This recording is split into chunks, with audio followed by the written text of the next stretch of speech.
Kasi nga po, no, kapag meron tayong opportunity po na may open communication ang mga magulang at kanilang mga anak, yung nagkukwento sila lagi ng mga everyday experiences nila. Tapos tayong mga magulang is lagi tayong may open ears para sa mga anak natin. Mas magiging mataas daw po ang self-esteem ng ating mga anak.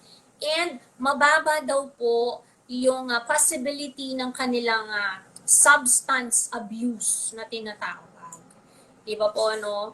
Yung mga vices nila in the future, mas maiiwasan po nila yon. Kasi nga, nagagabayan po silang mabuti ng mga magulang. At mas magiging mababa din daw po ang risk na magkakaroon sila ng anxiety and depression, 'di ba?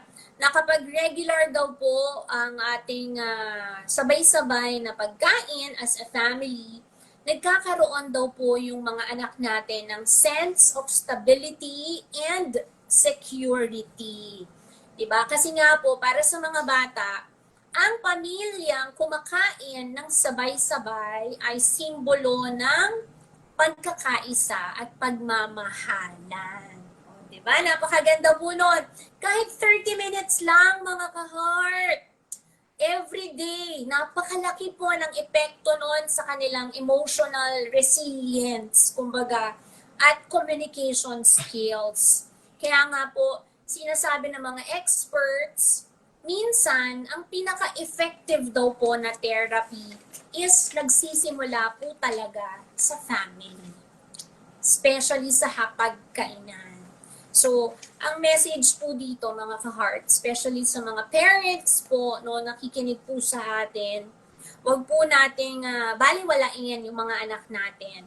As much as possible, if we have that time, ibigay natin sa kanila ang 100% na oras natin para sa mga anak natin. Di ba po?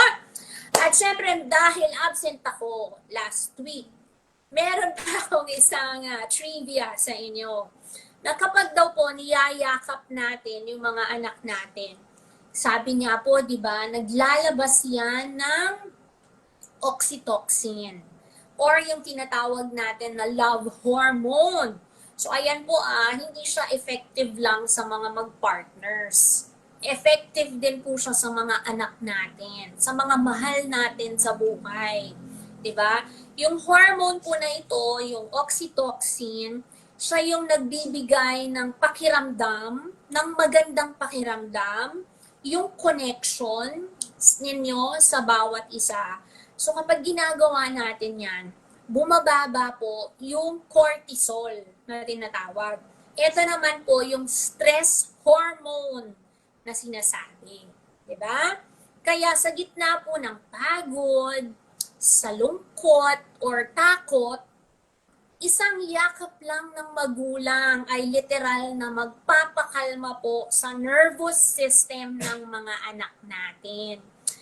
Kaya sa mga bata po na may trauma, may anxiety, or probably nahihirapan po sila sa mga social interactions, isang yakap lang po is isang simpleng paraan ng reassurance po natin sa mga anak natin na sila ay laging secured at importante sa atin.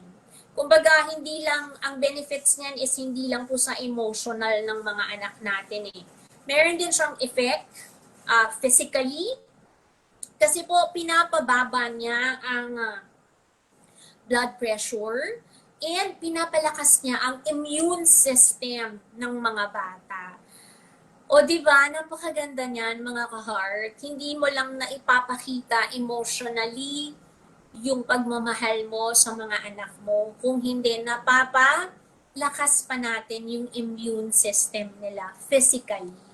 Diba? Kaya minsan po, talaga, no, dapat talaga, sa madaling sabi, ang yakap mula sa isang magulang ay parang invisible armor. Isa siyang protection laban sa mga takot at hirap sa buhay. So, hindi man natin nakikita pero mararamdaman po ito ng puso ng isang bata. Okay?